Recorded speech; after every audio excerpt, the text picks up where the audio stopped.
On today's show, Jacquie will walk us through the ABCs of scheduling workloads and orchestration using Nomad. But first, a short message from our giveaway sponsor, Avatao.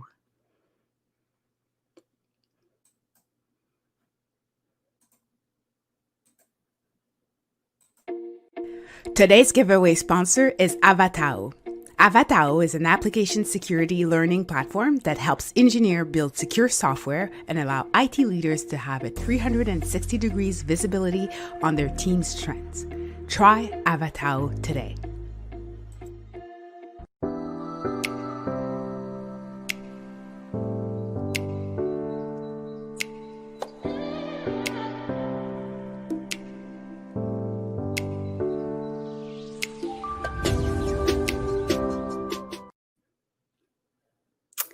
Hello, I'm Nancy here from the OWASP DevSlop show, where we invite DevOps practitioners to come and teach us something new.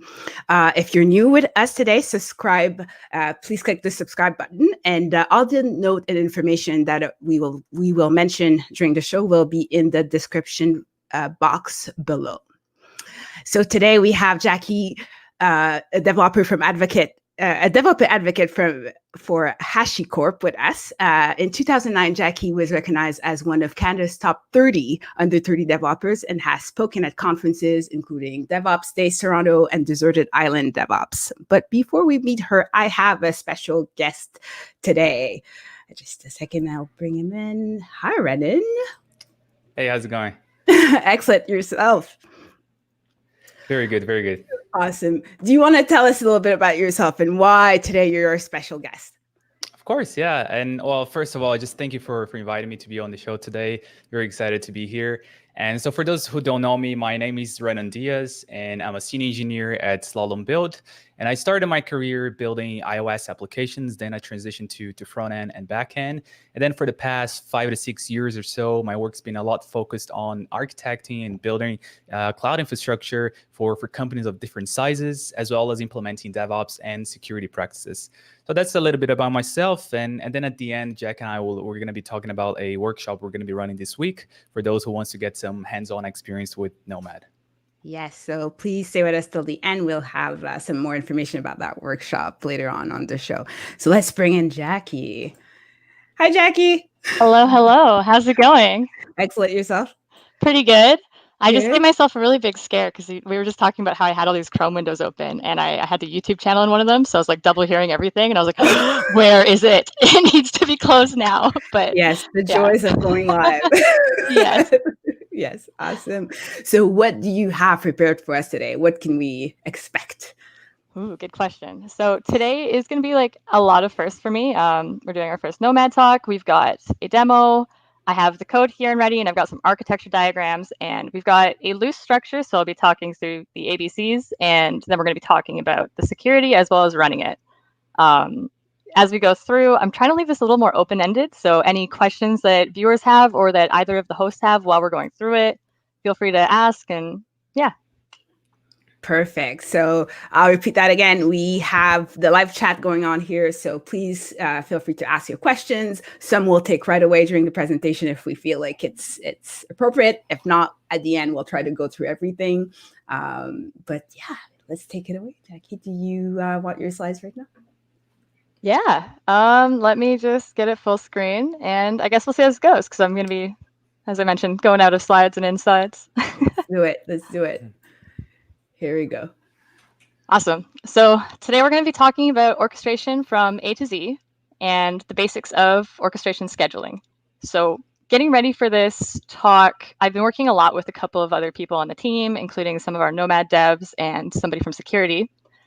And I was planning on trying to do something more simple. And as we kept going into it, I kind of went more like ABCs and then D for just right off the deep end into this application. And we're going to kind of go into that.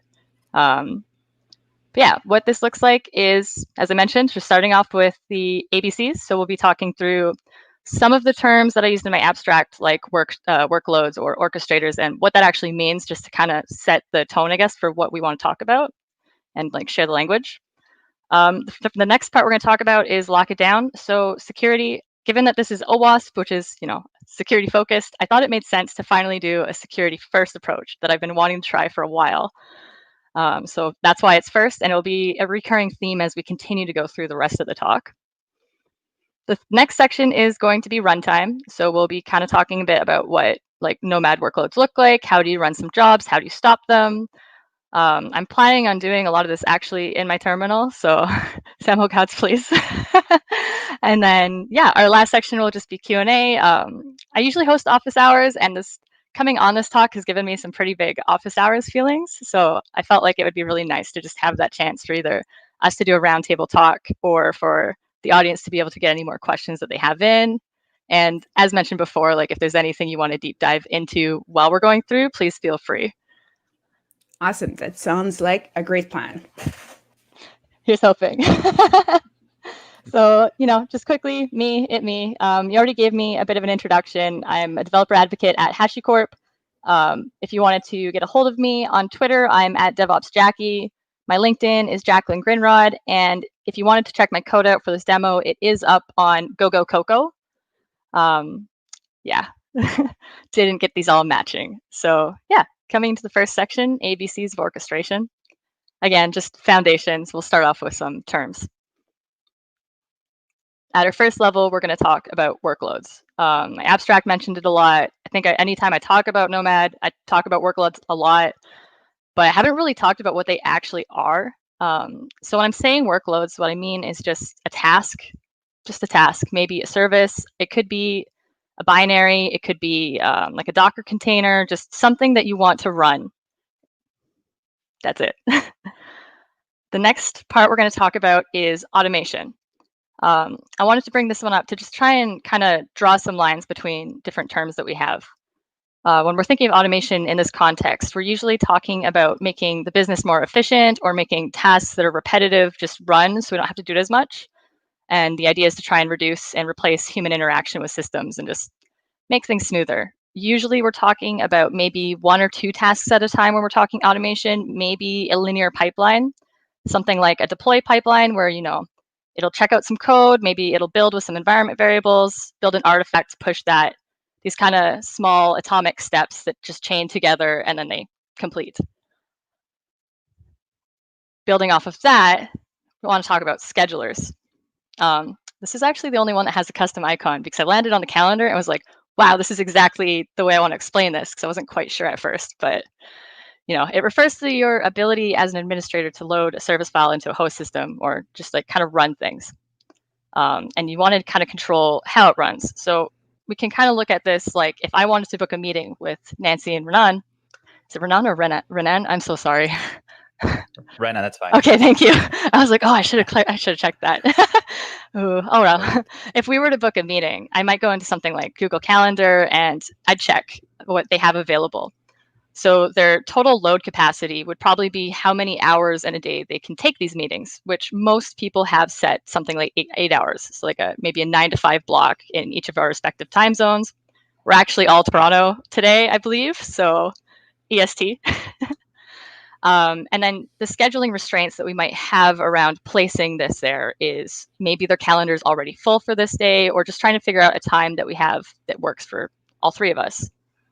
Kind of putting that into the context of a scheduler, you'd want it to be able to figure out what host your tasks are going to run on and make sure that you're not, going or overloading one system, maybe trying to make sure that it does spread scheduling, which is something Nomad does out of the box. Yeah. Yeah.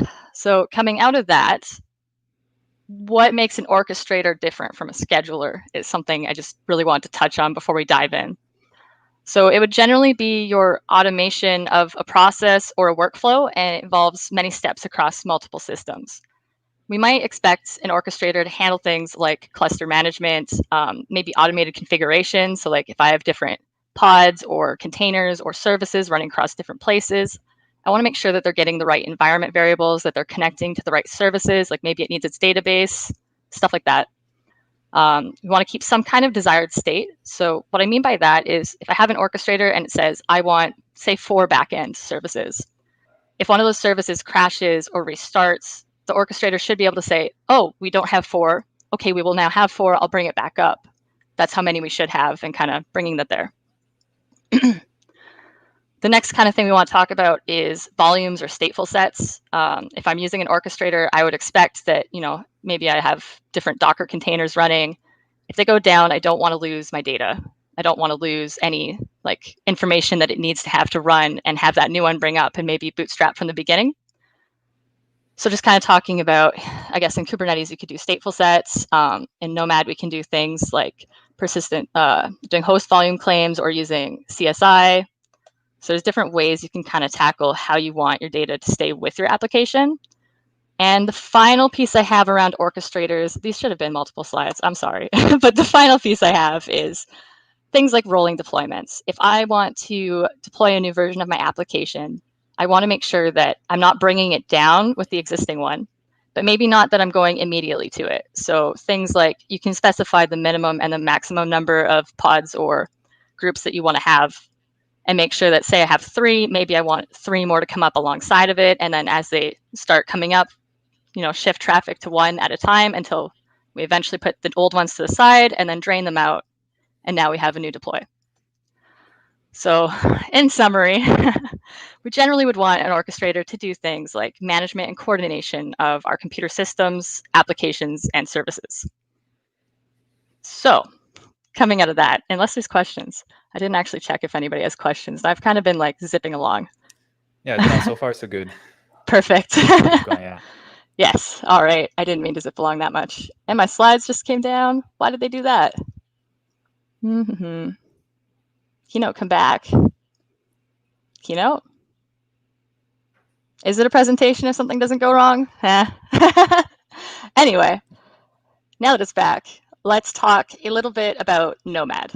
So Nomad is HashiCorp's approach to orchestration problems. And how do we run multiple things? How do we control these services? How do we do it in a repeatable way across different environments and maybe even different clouds? So a good idea is that if I wanted my dev environment and my prod environment to be similar, we could do things like Nomad jobs that run on those. Yeah, it's available as open source and it's free. And then we also have an enterprise version for people that would like to do a little bit more with it. So I think I touched on this a little bit earlier. You're probably more familiar with hearing terms like container orchestration. So the reason I'm saying workloads so much during this is that while we support containers, it doesn't actually have to be a container, which I'm still really excited about. It could be like a binary or maybe I just want to run a Java process. And that's all I need because I just don't need to move everything to containers right now. I just want to take steps towards it being more robust. That's something we can do. Yeah, so it helps us to automate deployments, do app scalings. We've got auto scaling as well, and how we manage our upgrades to our application. Some of the ideas are that it empowers developers to manage deployments directly so that you don't always have to, come over to the ops team and ask us to do these deploys or to change these configurations. Kind of want you to be able to do things and get responses and have it faster. And it automatically manages failures. And then one of the other notes I had about it is that it's going to hide our more complex things like node management, but it doesn't abstract it away so far that you can't do things in it. Yeah. So apparently I'm losing my voice. Something that both Linux and HashiCorp take as just a core value is to do one thing and focus on doing that one thing really well, like, a specific tool for a specific job.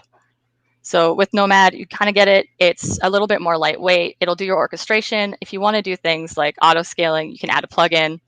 And just as you need it, you build in the plugins and kind of keep going out. And then each of those has one more thing that they do well, and that's their job. Coming out of here, I know that everybody's waiting to ask me this. It is the #1 question I get every time we host pretty much anything Nomad is K8s versus Nomad. Tell me about K8s versus Nomad. So yeah, exactly. Everyone wants to know. It is. It's like a burning question. Yeah. Please tell us. It's great. So I mean, before we even go any further into this conversation, the first thing I want to say is that they're different tools for different jobs. They both tackle orchestration, but the way they do it it's different. So there's no I can't give you a clear answer of yes, Kubernetes is better for you, or yes, Nomad is better for you. I could probably listen to the situations you have and give advice, but there's no easy, obvious answer. But we've got some slides about really specifically the differences of them, provided from our product manager. That I'm actually really excited about this because every time I try to explain this, it's just so nice to have like an actual visual. There we go. I can't speak today. This is a bad time to not be able to speak. But so talking about how organizations leverage Nomad, the two really big ones with Nomad, in my opinion, are the non-containerized and the Windows portions. I think I totally meant to say this and I glossed over it, but I worked in healthcare for a couple of years, and we were working with a Kubernetes-based environment for our new products, but our older products were like VM-based, or just they weren't going to go into Kubernetes, and we didn't quite figure out how to manage them. So it was a problem that we're trying to figure out is how do we manage our old stuff and deploy it without having to completely break everything up and move it into Kubernetes, but in a way that's consistent and is updated. I think like one of the first things I thought when I started playing with Nomad and Console was that it would be really cool to have taken those more legacy applications, deploy them, orchestrate them with Nomad, and then hook Console in to do service discovery. And then I could have actually connected my Kubernetes clusters to my Nomad clusters, and they could talk to each other the same way, which I still want to do. I'm going to find a way to do it eventually in a demo. But yeah, that's something that I thought was really neat. So we talk a little bit about what kind of environments you have and what kind of size the team is. Again, it's open source. They're both open source. So I think there's a lot of overlap there. And then talking about your environments, on-prem, edge, cloud, kind of fits well for all these. There's tons of stuff on the internet about, running your own Raspberry Pi Nomad clusters or doing it in the cloud. So it's pretty flexible. And our use cases really specifically are around, services and batches. They're kind of really good to do. That was a great sentence. Carrying on. This is kind of what Kubernetes looks like. And it's a little more specific, especially when you have this kind of containerized limitation. It does really, don't get me wrong, it runs containers and it runs them great, but it's a little bit more overhead to onboard to Kubernetes as well. The main reason there is that Nomad talks a bit, like we talk about wanting to do the one thing and do it well and kind of add in as needed. And Kubernetes is kind of like, all right, I'm ready to start with it, and I'm going to start with like everything. Like you get, service discovery, you get your ingress, you get all these things out of the box, and it is a steep learning curve. Not to say it's not possible, it is. It's very possible, but it's just kind of a lot more to take on at the very beginning to learn to get kind of to a point where you're running. And most of the environments, you can do on-prem, but there's a lot of other like companies that will help you to do that. And then kind of you can do cloud, and they do better than us for things like big data and serverless and running those kinds of jobs. So just the side-by-side comparison, there's a lot of overlap. I feel like there's probably Kubernetes questions going on, but I'm not sure if there's any. Nope. Yeah, no questions that were conveyed so far. Oh, we're good to go. I was fully expecting. But I think it might be worth explaining a little bit of how to build a cluster, like the difference between Nomad and Kubernetes, because Kubernetes got all of those APIs that you need to set up in order to run versus Nomad, right? Yes. Oh wow, I should have seen that one coming, but that's fine. I guess so. Previously, I'll talk from like my personal experience. When we were running up Kubernetes clusters and everything, we were using Terraform to provision up. We were running it on IBM Cloud, and that was manual. And then we were also running on GCP, which we were using Terraform to stand it up and set it up. So one of the things there is that it's more like you're kind of just connecting to a service. You don't have like the flexibility with Nomad of, what, we'll come over to Nomad first. With Nomad, the build process looks something like you build a Packer image, and you can control what goes into it, and like you can control other restrictions around like, does it have root access, what users is it running, stuff like that. So it'd be a Terraform, and then Packer put the image. I just got that backwards. Packer image, and then Terraform to deploy it to the cloud and set it up. What other questions are there in that space? Yeah, like you'd need something like Console if you wanted to do service discovery. That does come out of the box with Kubernetes. What else for setup? Yeah, and I guess the main difference is that with Nomad, you've got like a single binary for the client and the server, right? Meanwhile, Yeah. Kubernetes, you have to apply all the like the scheduler, the Kubernetes API. So yeah, so I think that's a very important difference as well. Definitely. I do have some notes on the binary side of it later on. I think it's in the security section. I have some stuff about that, but yeah.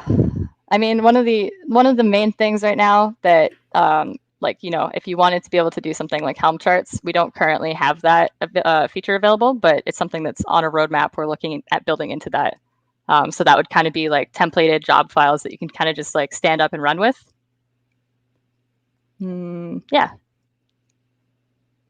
I feel so weird not being able to see chat, but no, it's fine. We'll let you know if there's anything in the okay, chat. perfect. Yeah, so that brings us to our first section. I figured that since this is, well, I guess it's the second section, but it's the first like technical section. I figured that since this is OWASP and it's like security focused, it would be good to actually take a security first approach. It's something I've been really wanting to do more of, so it just kind of lined up really well as a good opportunity. Thank you for that. I tried really hard. As I mentioned, I've been talking to various teammates and getting support from all kinds of people, just trying to make sure that anything I share here on the security side is like actually secure and, advised good practices. Awesome. Yeah, so it will be a returning theme as we continue going through the rest of it. And as I mentioned, I'm not a security expert, but I did talk to one who works with Nomad and Console and asked him for some, tips and tricks and information and examples and stuff like that. And there's a lot there. But first, kind of getting into Nomad Security. Where is my mouse? As we wait for this to move. Oh, no. Okay. There we go. Yeah, now I can see stuff. Perfect. So some of the basic things I guess you'd want to talk about are hardening at like a host layer and trying to, when you're standing up Nomad, right off the bat, you kind of have the ability to do things like with your images, what kind of images you want to use, how restricted they are. Nomad doesn't need to run as root, so you can take away the run as root abilities. And let's see. There is, I think this is going to be where I come out of slides quickly. Which browser is it? So we do have a lot of documentation. That was something that was really nice as I was coming into trying to learn this. Just about how you'd want to run it security, what that looks like, what the model is, your different approaches to it.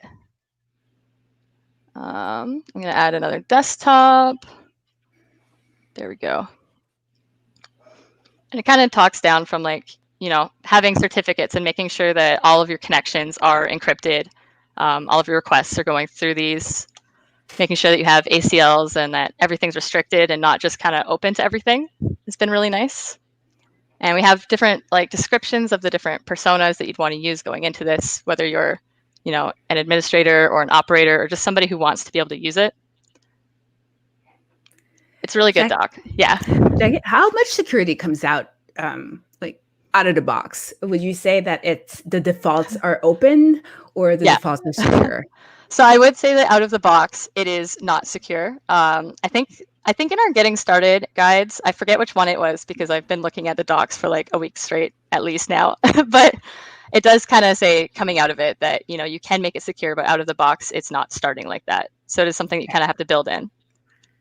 But it is like pretty well documented how to do that. And then we also have learn guides and things that you can step through to actually practice it in an environment and learn how to do that. But yeah, I'm not going to read through the doc. I'm just it's here. There's a lot of information. It's great. And I know for like vulnerability scanning, normally like for Kubernetes, we have all sorts of things that you can scan your containers with. Is that something that we can use in Nomad as well? Is that completely different? I'm just thinking about the Kubernetes or container security type of concern that I'm like container escaping. Is that something that's also relevant for Nomad that you would think about and that you're concerned about? I would Yeah. think so. Yeah, if you're running containers, I actually asked Kent this too, which is the security coworker that I talked to. If you're running containers, you still have the same kind of threats or risks, and you can still use the same tools to scan them. So anything that you would use for just like maybe a Docker Compose setup, if you're scanning through your containers, if you're using it for Kubernetes containers before you deploy it, anything like that should be fine to work with Nomad. It is containers if you're using that side of it. Yeah. Okay. On the other level, if you're a bigger company and you want to go enterprise, we do have things like Sentinel that will allow you to kind of scan through your code policies and make sure that they are secure. And then from a more open source perspective, there's also things like OPA. Yeah. I haven't played with it yet. I just know it's there. Yeah. Rosemary, your colleague, came on Yeah. the show. You guys, you can go back to it. And she did walk us through OPA a bit. So yeah. Yeah. So there would be things And I like had that too. Yeah. I had a quick question around all these features as well. So when it comes to, MTLS, like source-to-service encryption, etc. So for Kubernetes, there was a lot of investment in Istio in the past and nowadays as well. And I think Istio can be a bit of a nightmare for some people. So I'm just wondering on the Nomad side, if there is something similar or if it's all handled by Nomad and Console. How is this comparison? Sorry, I missed a part of that. Yeah, so this part of like service communication, encryption, all this, the service mesh that in Kubernetes, like Istio is very big. How it is on Nomad? Yeah, okay, perfect. I can answer this. This actually is going to come up in the demo because we implemented this in the demo. But yeah, you would use, like the answer that we have is that you would use Console, and Console would give you your encryption through all of your services and your communications. And then it would also be handling like your service discovery, your mesh, your gateways, things like that. I can show that a little bit more. I mean, we could do it now or we could do it when we get there. Either way. That's fine. Yeah, we can do it when we get there. Yeah. And that kind of brings me back to here. So why did it do this again? Full screen doesn't like me today. That's okay. So the thing I was told that I had to make sure I looked into and talked about was defense in depth. I specifically got, if you mention one phrase while you're talking about security and one phrase for you to look into, it is this. Yeah, they got you with the key, the buzzwords, like defense in depth and shift left. You're an expert. Oh yeah, shift left. I've heard a lot of shift left in the last 5 years of DevOps work. Yes. But yeah, so talking through how we wanted to build this cluster out was, use defense in depth, which I just learned is, it's when you have multiple layers of security controls and they're placed throughout the system to try and deter attackers, whether it's at a higher level or lower level, just kind of making sure there's multiple systems in place and there isn't one kind of leak they can get through. How did I do on that? Good? Missed anything? No, I think you got it. Nice. Perfect. Yeah. So I asked for our top 3 threats when I was prepping for this talk because I wanted to know too. And it is OWASP. We like top 10s, but you can start with 3. Go gentle. Yes, exactly. Go ahead. No worries. So the first one I got was, of course, external attacks. This is that image you have of your hacker in a hoodie that's trying to steal your information. And the stuff that I was told that we can do to kind of defend against that would be what we talked about earlier with having that encrypted connections, having MTLS, making sure that we're not exposing our networks that there's nothing, ports aren't open, the network isn't open itself, just kind of restricting it down to make sure that people can't get in. An example that I was given of specifically something for this was if we do have ACLs, but it's exposed to the internet, in the first couple steps, whoever hits it might be able to get an ACL token. If they get that token, they would have kind of free run until you triage it. So we'd probably get a notification. Kent's suggestion was that you'd probably be able to fix this pretty quickly because you'd notice, as long as you have metrics or monitoring, you'd notice it pretty fast that it's doing stuff it wouldn't do, like maybe a Bitcoin miner.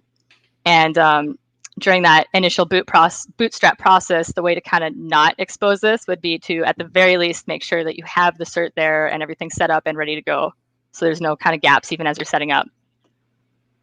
Yeah. So the second one he gave me was supply chain attacks. Both of these are not specific.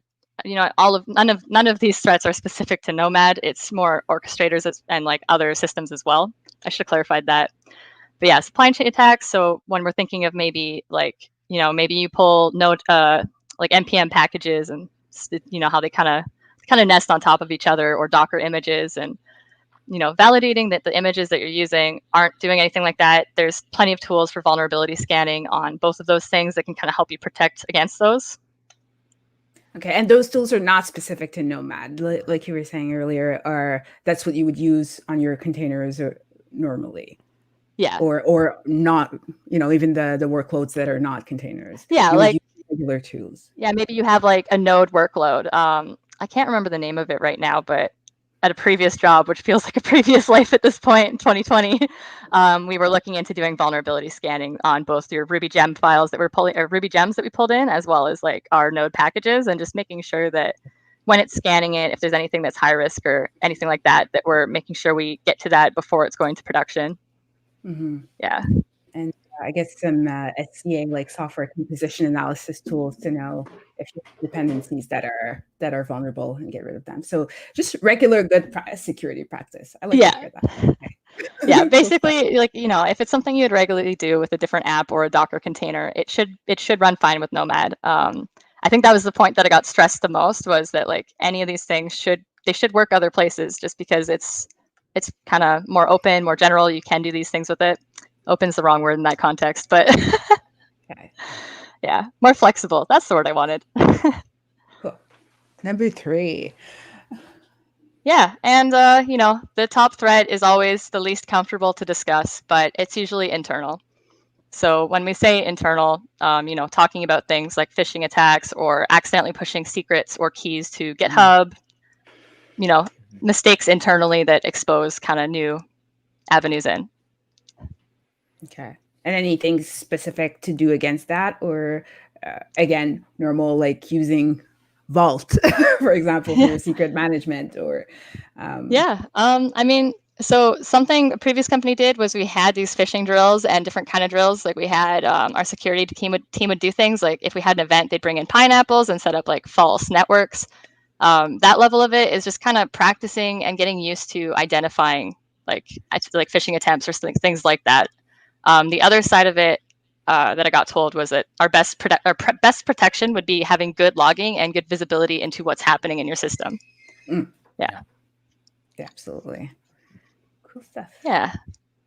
And then I also asked him for like favorite tips and tricks and tools. And so what I got was that his favorite tools when he's trying to go through Nomad Security is using Falco and FluentD, and having some kind of centralized logging and observability set up, because they're the 2 strongest supports for security. Yeah. And he gave like a tip that, if your package installing in a Docker container, it's probably a security smell, because now you don't really know necessarily what's getting installed. It's not the same every time. New things can kind of get put in. It's not, just a smell, something to look for. And another pro tip, sorry. No, yeah, that is suspicious. Yeah, just things to look out for. Okay. And another one was that if you're using the Docker runtime, most security tools for Docker will run totally well with Nomad. I guess we kind of covered that already, but an example given was, using something like Snyk to kind of go through, check in. Yeah, that'll still work fine. And that your best friend for debugging actual scenarios, or like looking into what's happened. I can't actually see the rest of my speaker notes, so that's unfortunate. But your best command would be kind of using Nomad exec and being able to go in and dig around and see what's really happening there while it's running. Cool stuff. Okay. Yeah. So there's a lot of tools, especially for Kubernetes, because Kubernetes runs in a Docker environment, and all these tools, they're usually focused on containers. And the fact that Nomad, you can run binaries or just like Java straight, is there like a specific tools for that, or all of those tools that people used to run in the past in the virtual machines, would that be enough for Nomad for that kind of deployment? That's a good question. Like the answer I have right now is that it would just be whatever you would normally do with that tool. So like if you're running, I was going to use Java, and I was like, is Java the example I want to use? Probably not. But whatever actual thing you're using, anything that works with that should work well for your Nomad implementation as well. So same practices for like VM hardening and stuff like that. That's all things that we can do to make sure that, there's guides out there, there's things. I feel like I'm kind of hand waving more than I meant to, but yeah. Good. Okay. I'll bring back your slide. Yeah, sure. That brings us out of my slide section for now and into some architecture. We're going to go into code and things too. This is a bit more freeform than I'm used to doing. So yeah, we'll see. But what we did was Kent actually has this repository. I just went to point to it, but of course I'm in full screen, so you can't see anyway. It's called Terraform Google Nomad. And the approach for this was to have a secure from the beginning environment running. So this kind of is the, I don't want to say the answer to, is it open, is it secure by default, but it's a setup that follows our best practices, exists, and you can pull and run with. So that's actually exactly what we did for this demo, is we pulled this code and we went running. So some of the features it has in it is it has automated load balancing configuration for managing your Nomad server API. It's automatically enabling MTLS and generating the certs. So, if you try to run a command against your Nomad cluster without the certs, it won't work. I can't really demo that right now just because I did actually finish setting this up, but it happened a lot while we were setting it up. It's pretty nice. It just completely blocks it. Another thing we did was we've got automatically enabled gossip encryption, and it generates that gossip key. And it's also doing your SSH credentials for a Bastion host, which there's a host. None of this is exposed publicly, so you have to go straight into the host and then go from the network through there. Yeah, it's got ACLs enabled by default. This is a longer list than I thought it was. Only the Docker task driver is enabled by default, and it's running the Docker daemon with no new privileges and a couple other secure settings that I don't fully know about, but they're there. Yeah, and then he also mentioned that it's running gvisor by default, which is a more secure way of running Docker. Mm-hmm. And I believe it was because you can't run it as root, but I'd need to double check why. And then finally, yeah, it has console service mesh so that everything's encrypted.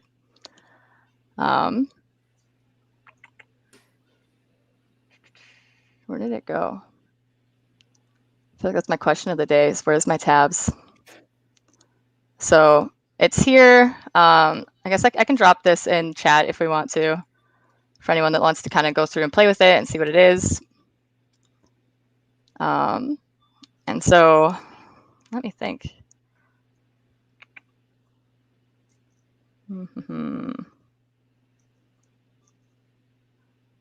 Yeah, okay. Part of the challenge for this was getting everything running in here and kind of learning how to set it up securely. Is there questions, by the way? There isn't in the chat, but I've got one for you. So sure. In terms of accessing the cluster, so you can see that we have the load balancer in front of the servers. So what's usually the recommendation for people, for operators to access from their local machines or to have like a central location? And how is the authentication with the cluster? That's a really good question. I think normally, like if it's not unsecured, you'd just be accessing it from your local machine. The way that we have this set up is, let's see.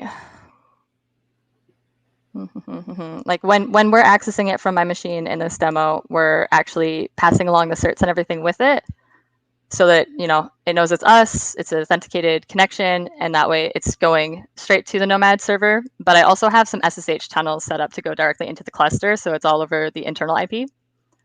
Okay. Yeah. I think other than like the security models doc that I had earlier, I'm not really sure, to be honest, how much there is yet for like recommendations.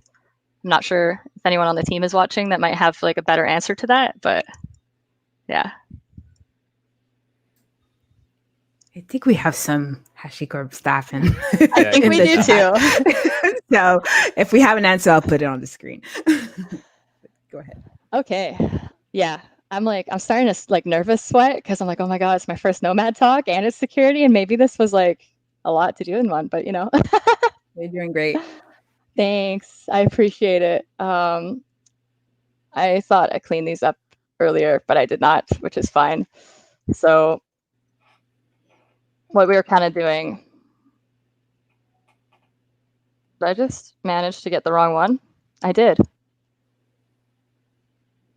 Let's try this. There we go.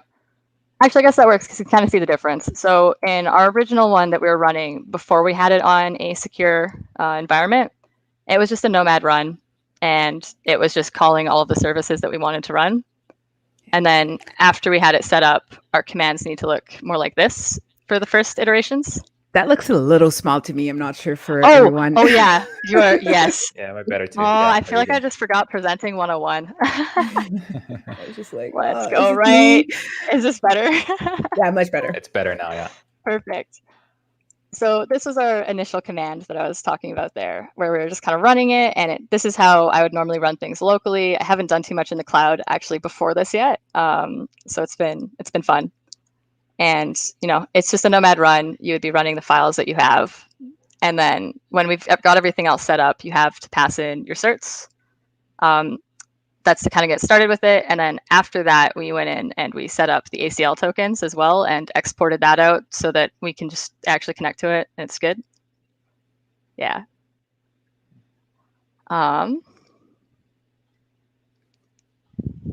Let's see. I think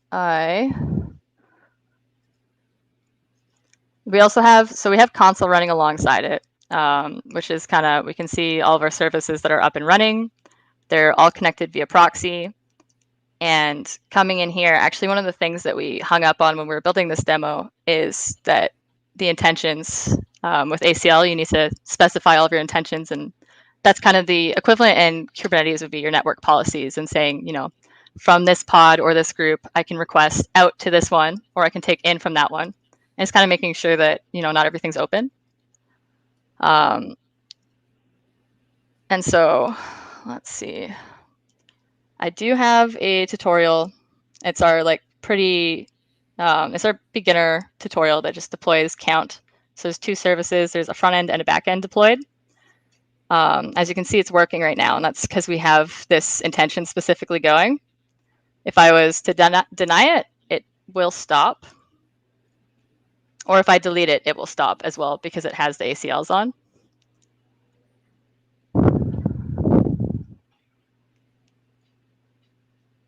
Let's put that back. It'll work again.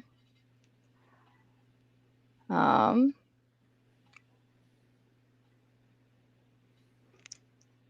feel like I was kind of like, there'll be questions. And now I'm like, oh, maybe there's not questions. I should have probably structured this more, learning lessons.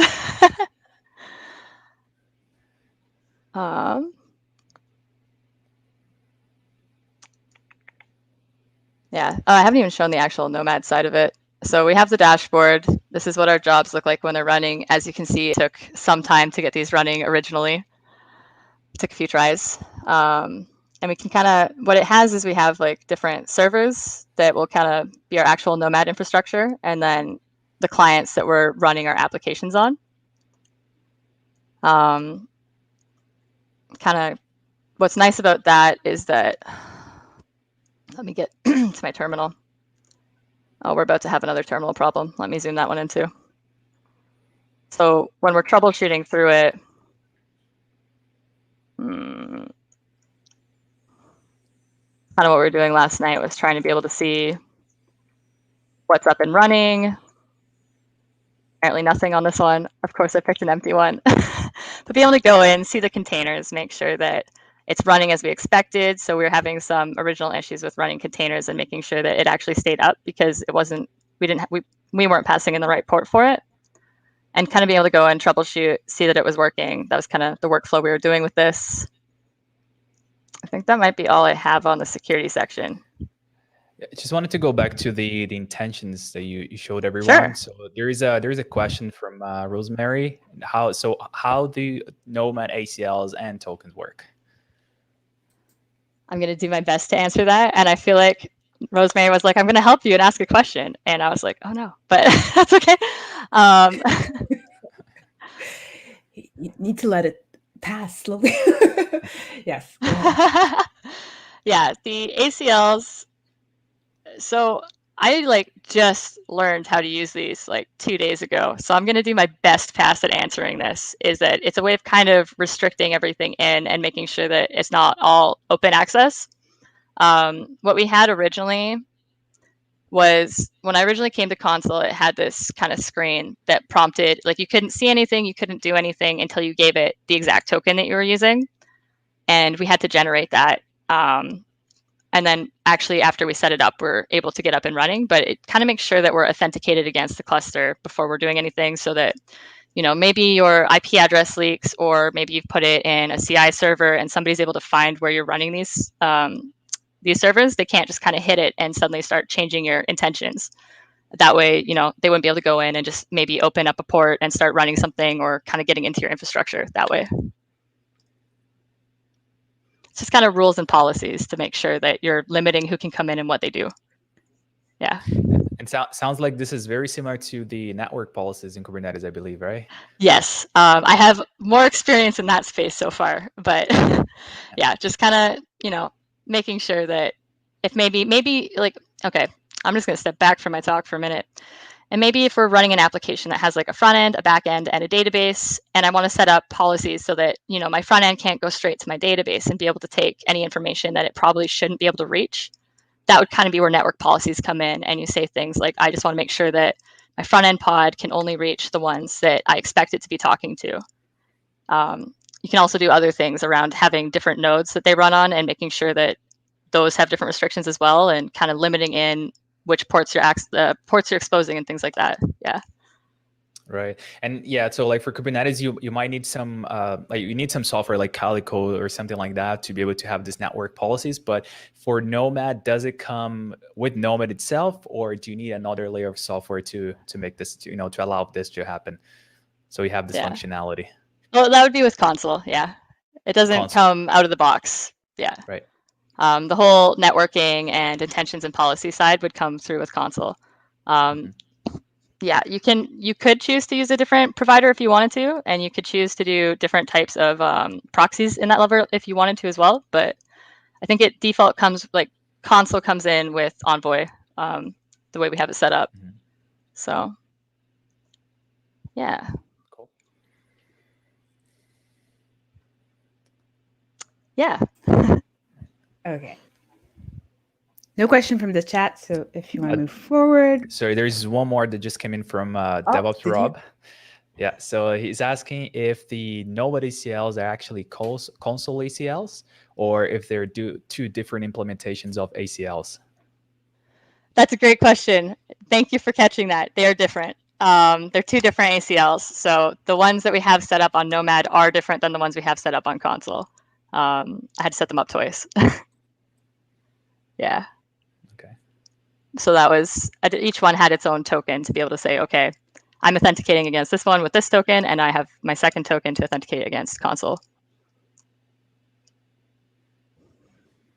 Yeah. Good.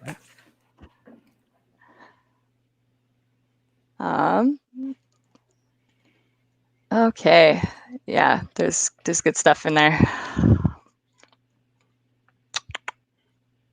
So kind of getting into what we're actually running, I guess. Seems good now. Let's go from here. Why does it keep doing this? Is something else full screen?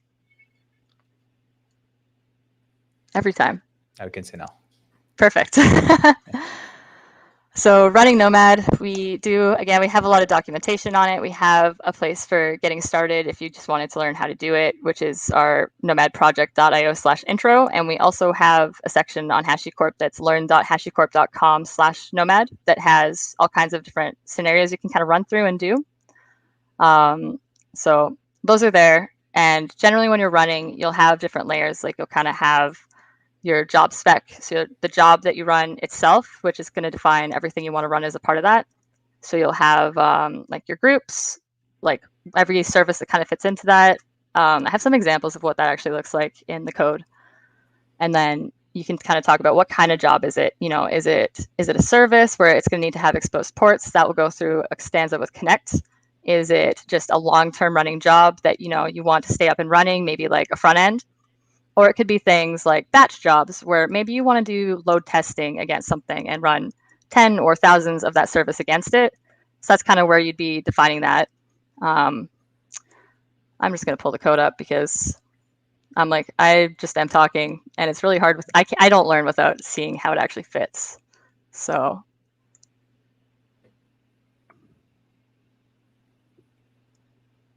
yeah, so let's make this bigger again. Yeah, that would kind of be, is this a good one to pick? Yeah, it'll work. So there's kind of talking through your job. Your data center would be like which cluster it's running on, because maybe you have different ones. This is pretty similar to your, your kube context, your kube config, to pick which cluster it runs against. It's kind of naming what it is. Each group has its own network namespace inside of it. So anything in the same group would be able to talk to each other locally. And then this service stanza is talking through, this is the part that passes to console connect and says, I'm a service. You should be able to discover me at sockshop.shipping. And I should be able to connect to the Rabbit MQ. So there's kind of just walking through different levels. And then we have the task itself is like what's actually like the workloads I've been talking about is tasks. So what's actually running? What are we doing? I'll make this a bit bigger again, and we'll split this over. So this is what it looks like when you're running Docker. You'd be able to pick your specific image and then kind of talk about the same way with the Docker file, what your entry point is, what the commands are running. And what we're doing here is using Nomad to dynamically allocate the ports. So that way, if it's not static, it won't have conflictions. That way we can run multiple ones of them, and it'll just kind of pass it through with this. And then any other like environment commands that maybe you need to pass in, like environment variables, stuff like that, you can kind of fit it in here. We can talk about how many resources this job needs as well to run, and then just kind of what the different pieces are in it. I was kind of hoping I had an artifact one, but I don't think I do right now.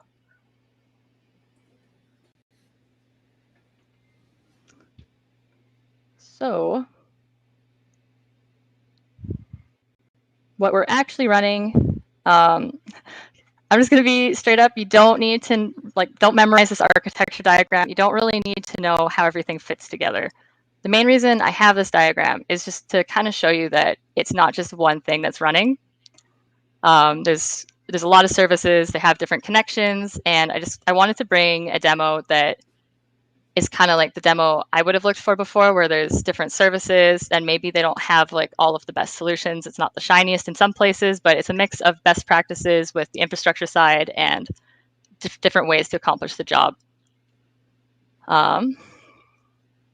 So if I want to go into that to show that it is running, which I do, where did it go now? All right. Jack, I've got another question whenever you're ready. Sure, ask away.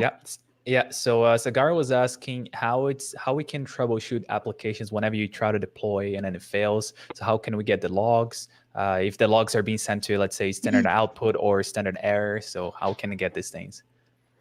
Perfect. Yes, we can talk about that. Yeah, so I've actually done a lot of that in the last couple of days. So kind of connecting to the one I have up right now, you'd be able to look into what we actually have running. So this is just the jobs itself. And say I wanted to look into, like, maybe we'll go with user specifically because that's what I was looking at last. I can do a Nomad Job Status on this job specifically. And it's going to bring up some more information that I might need, kind of like what ID it is, where it's running. And I promise I'm getting to the logs. If I wanted to see what's actually running in the containers logs, I would do something like Nomad alloc.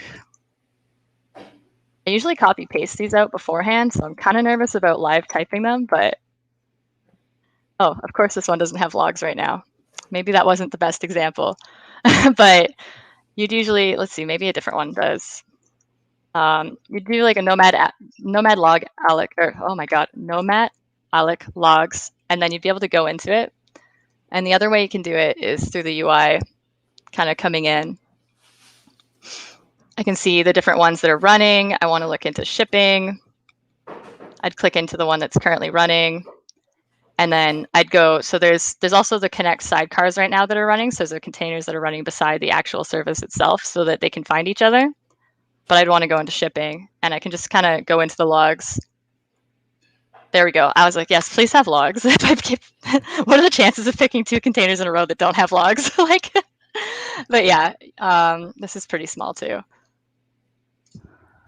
To pick shipping. So you can do it through the UI, or now that I know that that one has Nomad Job Status, sock shop, shipping.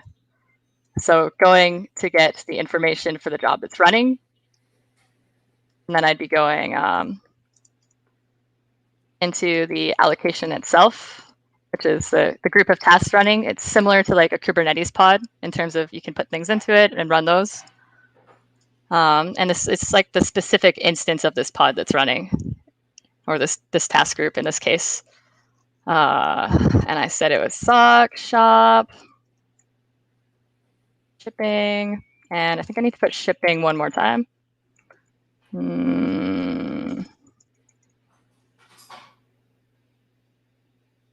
All right.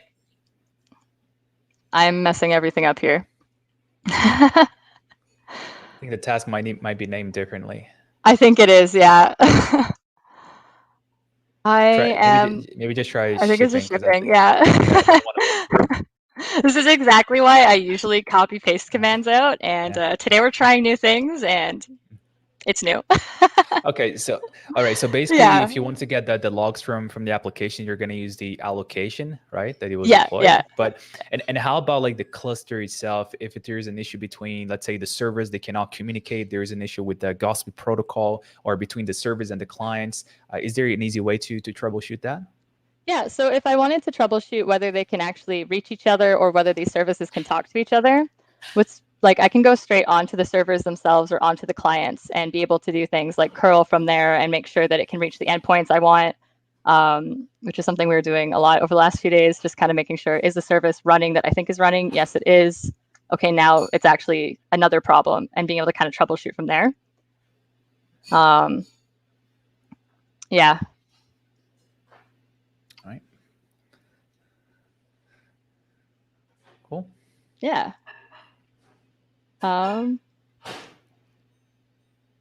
Okay, right. I was like, where was I? And I was like, oh yeah, I was gonna go to console earlier, and then I was like, what was I doing next? So I do have it up and running. I think it should not work right now. So it's not loading everything properly, which is expected because, I'm gonna be straight up, this is not a best practice. I just did not have the time left to be able to do those network policies for every single service. I would have preferred to demo that, but yeah. So in this case, I'm allowing the services to be able to run. And I should actually be able to click into it. And now I can actually see. I heard everybody had their socks knocked off like last time. So this time I was like, maybe you need some new socks and we could get a sock shop going to help you buy them. But that's perfect. Yeah. So now it's actually running. It's there. Yeah.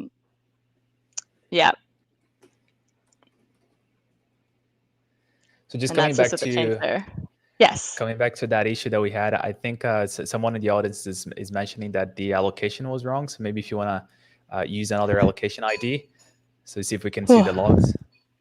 It's like, oh, live typing, stress intensifies. We'll try it. We'll do our best. Nomad Job Status. Oh, you're right, because I think it was a different one. Let's see. We said shipping. So we're going to do a Nomad. I am hanging around Taylor too much. We're getting all the puns. Nomad Job here. Oh my gosh. Why can't I do status? I miss status. Next time I'm going to live code. Somebody please tell me that I did not. Is not the best idea for me.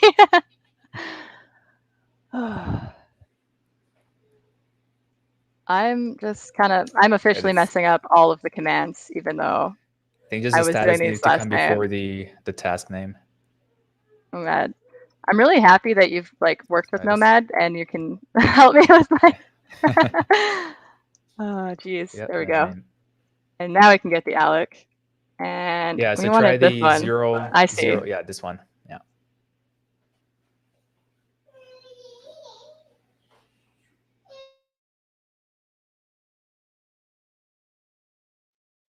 So yeah, there we go. We did make it. I can also I think it's here. I can follow them to get like the live updates. Apparently it's not. There we go.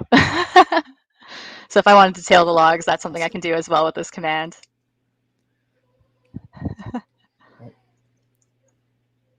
And this one is the standard output, I believe, right? Yeah. So Yeah. different ones log to different things too, and you can definitely do that. Like I think a good example would be Fabio actually logs to its standard error instead. And that was something that I didn't know right away. So kind of having the option to go in there too, and we can toggle it when we want. We can do that in the command line as well.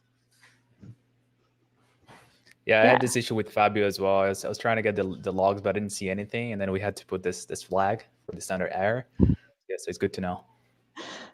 Yeah, definitely. I don't think I really had much else for slides other than like okay, now we can do Q&A. Because I was kind of hoping that if there's anything we want to dive in specifically, that we can do that as we go along. And I think we've been doing that so far. So yeah. Okay. Awesome. What I wanted to, before we end it, I don't have any more questions unless, Renan, do you see anything else in the chat that we should cover? I'm trying to look here. Yeah, so they're just giving some tips, answering the other questions as well.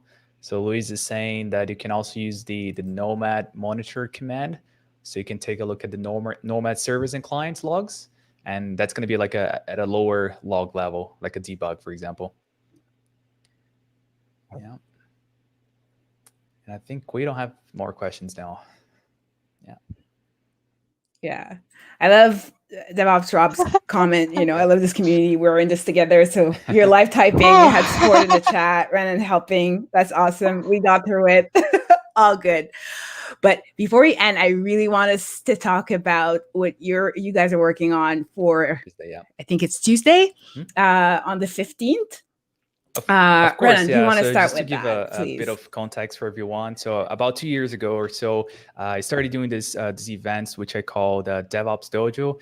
And this event is kind of a mix of a workshop with a hackathon. So for every event, there is a problem to be solved. And usually the problem is, problems that are actually faced by a lot of IT companies. And then what the attendees need to do is to work in teams to build a solution for that problem. So there's going to be instructions to guide everyone, but the majority of the time, the teams will have to figure things out on their own to build a solution. And so, yeah, so this Tuesday on September 15th, myself, Jackie, and another colleague of ours, Jake, we're going to be running a Nomad Dojo. So if you're excited about Nomad after watching Jackie's talk, and also if you want to try it out for yourself and build a little POC to see how it works and how to deploy a website on Nomad, about to learn about service discovery, canary deployments, all that. So join us on Tuesday. There is a QR code here at the top that you can scan, and that's going to take you to the event page, and then you're going to be able to RSVP. And all you need for the event is just a web browser, nothing else. That sounds great. I really love the DevOps Dojo in general. You can learn all sorts of things. Sometimes you learn about a concept, but you have no opportunity to have like hands-on experience. And Renan, you really do a great job at building those challenges and making sure that we get that hands-on experience. So what do you need to actually participate? Do we need to have software installed? How to get ready? No, for this one, just a web browser. So everything is going to be running on the cloud. So we're going to be using AWS to do everything. So yeah, so just a web browser. Very, very simple setup. Super. Anything else to add, Jackie? Is there, you'll be there as well? I will. I'm very excited. We just ran through the tech run for it, I think last week. Time is doesn't make sense anymore. But yeah, we recently ran through the tech demo, and it was really fun to go through because it's kind of like 12 different layers of challenges that build on top of each other. And I wasn't really sure because I haven't gone to go to a dojo yet, and I wanted to a past one. So it was really fun to go through it. Had a good time, and I think the pacing, as well as you go from like more guidance and structure as you're getting started to like more challenge and like a little bit kind of more figuring it out on your own, was just very well balanced. So I'm really looking forward to it. Super. Yeah. I think that's the timing is great. We got an intro, ABC. We even went deep with you, Jackie. Your demo was a bit more than an introduction. So I think, 2 days apart, what you've seen here, we can apply in 2 days. I'll be there for sure. I'm excited about it. The QR code is here, but I also put the information in the description box. You'll see Renan, you also have a YouTube channel where you provide the solutions to those DevOps Dojo. Is that correct? Exactly, yeah. So after each dojo, I basically record videos to post there on the channel, teaching how to build the solutions, as well as like tips around like network security, distributed things. Yeah. Okay, fantastic. So I'll give you the last word, Jackie. Is there anything else you want people to know about Nomad? And last word, thank you. I want to thank you for preparing this demo for us. I know we've been talking about this. We met, I don't know, this fall a year ago. You were not even working for HashiCorp yet. And so I'm so glad that you're here and finally doing this. So yeah, go ahead. Me too. I mean, so the immediate thing was like, oh yeah, I like made a big deal about pushing all my code out and getting everything there so people could look at it, and then almost forgot to mention that I pushed my code out and it's available. So I just linked it in the YouTube chat if you want to actually dig through the examples.